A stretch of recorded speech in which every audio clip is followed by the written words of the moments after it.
Nous sommes ensemble, vous le savez, jusqu'à 9h30. On va parler solidarité maintenant. Solidarité entre la France et l'Italie. Et nous retrouvons d'ailleurs Alban Mikosi. Bonjour Alban. Pourquoi ? Parce que on se souvient effectivement des tremblements de terre violents dans les montagnes des Abruzzes. C'était en 2009, en 2016 également.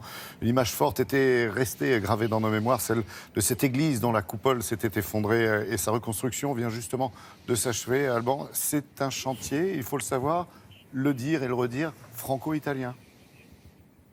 Voilà, on a envie dans cette actualité qui est rude, douloureuse encore ce matin, de raconter une belle histoire. Voilà, c'était effectivement, ça a commencé le 6 avril 2009 lorsque ce tremblement de terre très important a touché la ville de L'Aquila. 50 000 personnes se sont retrouvées sans domicile fixe. Et puis, il y a eu ces monuments historiques qui se sont effondrés. Ce tremblement de terre terrible avait fait 308 morts.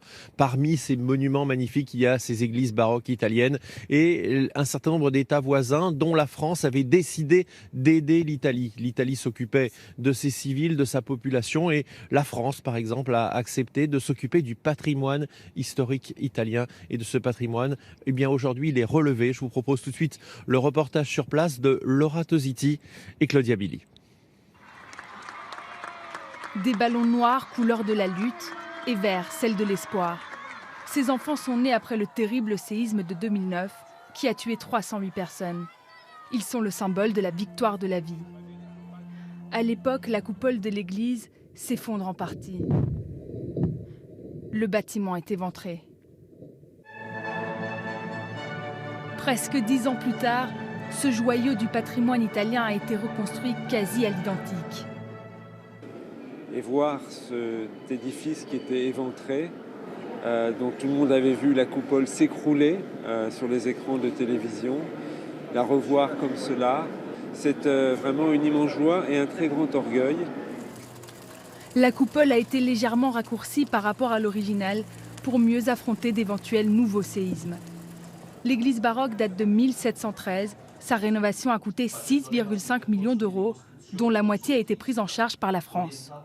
C'est symbolique de notre patrimoine commun, français, italien, européen plus largement. Parfois, dans nos relations entre la France et l'Italie, il y a des secousses, mais on est toujours capable de rebâtir. Une fête solennelle dans l'église, presque une renaissance. Mais juste à côté, le cœur de l'Aquila est encore en souffrance. Cette partie de la ville a été vidée de ses habitants. On ne sait toujours pas quand se termineront les travaux. L'Aquila, 73 000 habitants, est située au cœur d'une zone sismique où les tremblements de terre sont réguliers. Reconstruction, Alban, également en cours dans d'autres villes frappées, on le sait, par ces séismes. Absolument. Par exemple, je pense à Amatrice, vous savez, cette ville qui avait été de montagne des Abruzzes, qui avait été très fortement touchée en août 2016. Et toute la ville, j'y suis allé récemment, toute la ville a été complètement rasée. Il reste des habitants qui ont été relogés un peu plus loin dans des abris de fortune. Parce que voilà, ce qu'il faut dire, c'est que l'Italie est un pays qui est souvent sujet aux tremblements de terre. Et bien, vous savez, il y a encore aujourd'hui des dizaines de milliers de personnes, oui, des dizaines de milliers de personnes qui vivent dans des conditions très, très difficiles. Et là, c'est l'hiver.